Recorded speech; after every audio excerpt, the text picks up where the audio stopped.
Bharatiya Janata party Gujarat પ્રદેશ દ્વારા મહાનગરોની અંદર ઉમેદવારો જનસેવા સંકલ્પના કાર્યક્રમો કરશે એવી એક કાર્યક્રમની રૂપરેખા આપવામાં આવેલ હતી। એના ભાગરૂપે ભારતીય જનતા પાર્ટી જામનગર મહાનગર દ્વારા જનસેવા એ જ પ્રભુ સેવા એવા સંકલ્પ લેવડાવવા માટેનો તમામ ઉમેદવારો માટેનો કાર્યક્રમ અહીંયા જાહેરની અંદર યોજવામાં આવ્યો હતો।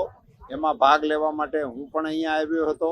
તમામ ઉમેદવારો અને શહેરના મુખ્ય આગેવાનો, સાંસદશ્રી, અમારા માનનીય મંત્રીશ્રી, ધારાસભ્યશ્રી અને વરિષ્ઠ આગેવાનોની ઉપસ્થિતિમાં આ કાર્યક્રમ સંપન્ન થયો છે।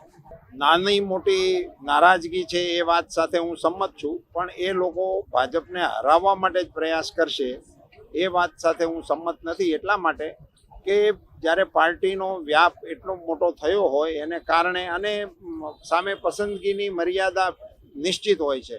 સમજો કે ગુજરાતની અંદર 182 ધારાસભ્ય તરીકે ઉમેદવારોને આપણે પસંદ કરવાના હોય તો ગુજરાતમાં ભારતીય જનતા પાર્ટીના માત્ર 182 જ કાર્યકર્તા એવા ના હોય કે જે ધારાસભ્યના પદ માટે લાયક હોય। અને એનો બીજો અર્થ એવો પણ ના કરી શકાય કે જેમને નથી પસંદ કર્યા એ ધારાસભ્ય માટેની લાયકાત નથી ધરાવતા, પણ એ કોન્સ્ટિટ્યુશનલ મર્યાદા છે।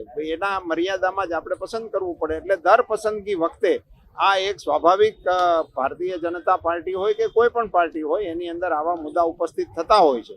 પણ ત્યાર પછી ભારતીય જનતા પાર્ટીનો એક એવો ટ્રેન્ડ રહ્યો છે કે કાર્યકર્તા આખરે ભારત માતા કી જયના નારા સાથે મેદાનમાં આવતો હોય છે, એવો અત્યાર સુધીનો અમારો અનુભવ છે અને એ જ અનુભવ આગામી ચૂંટણીમાં પણ પ્રસ્થાપિત થશે।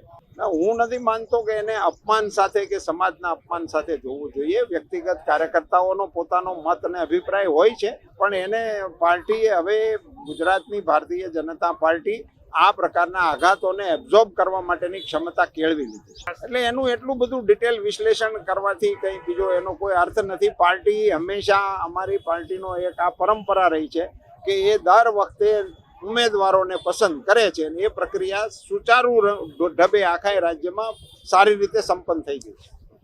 ધન્યવાદ। આ જ પ્રકારની તમામ અપડેટ જોવા માટે ન્યૂઝરૂમ ગુજરાતને લાઇક, શેર અને સબસ્ક્રાઇબ કરવાનું ભૂલતા નહીં।